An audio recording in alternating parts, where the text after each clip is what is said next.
Narayanaya. We are reading the Sri Guru Gita. We're doing a 108 version of it as translated by the late master Mark Griffin, who was the founder of the Hardlight Center for Awakening. You can find the links down below to the center that keeps his teachings alive, along with the Gita that we're actually reading here, which you can download for free.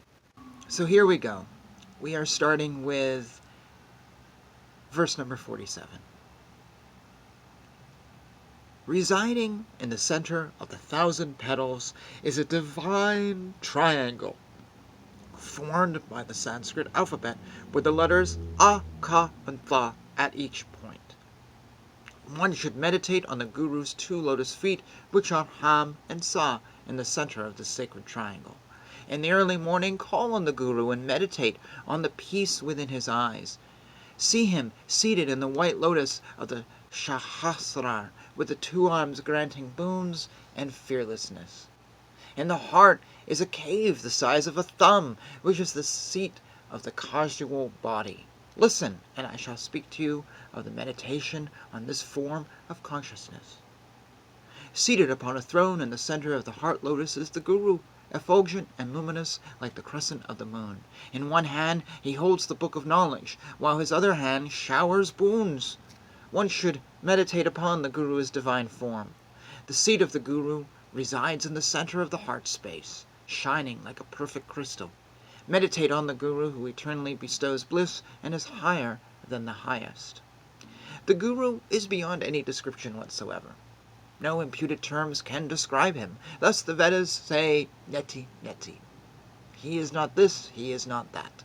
Contemplate this great mystery and continually worship him with both mind and speech.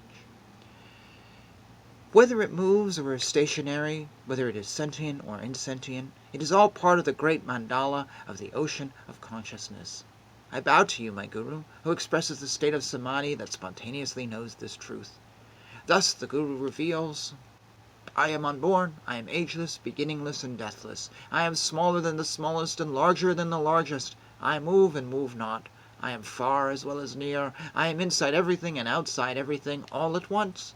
I am beyond cause and effect. I am the supreme Akasha. I am consciousness and bliss, never-ending, self-luminous, imperishable, and pure. I bow to my Guru, who is absolute consciousness, who is eternal, who is peace personified, who is completely pure, and who transcends the limits of space. He is beyond the primordial sound of nada. He is beyond the blue pearl bindu. He is beyond the concentrated bliss of kala. I bow to my Guru, who is the embodiment of jnana shakti, the power of knowledge. The 36 tattvas are his garland. He bestows mukti, worldly happiness, and mukti, spiritual awakening. I bow to my Guru, who bestows atmajnana, the knowledge of the self. He burns away all the karmas carried forward from countless lifetimes. I bow to my Guru, who embodies the great Guru Tattva, the universal principle of the Guru, the highest truth and the greatest austerity. There is nothing worth knowing that is more important than this. I bow to my Guru, who is the Lord of the universe. My Guru is the Guru of the 3 worlds. My self is the universal Atman. To my Guru I bow.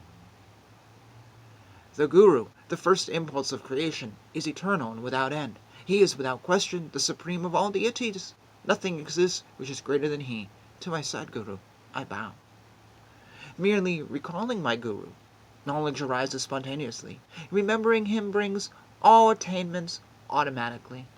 By meditating on the Guru in this way, the prasad of my Guru's grace delivers me to realization.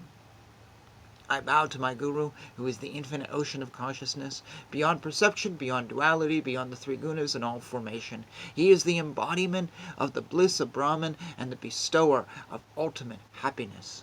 He is Ekam, one. He is Nityam, eternal. He is Vimmalam, free from impurities. He is Akshalam, steadfast. He is the abode of knowledge and bliss, and he is forever omniscient, omnipresent, and vast like the sky. He is the witness. To realize the great Vedantic Mahavakya Tat Tvam Asi, thou art that, is to become one with the Guru. Just as a crystal reflected in a mirror replicates its shining image, in the same way, when the infinite ocean of consciousness is seen in the Atman, the bliss of realization dawns and the awareness of Soham arises. I am that.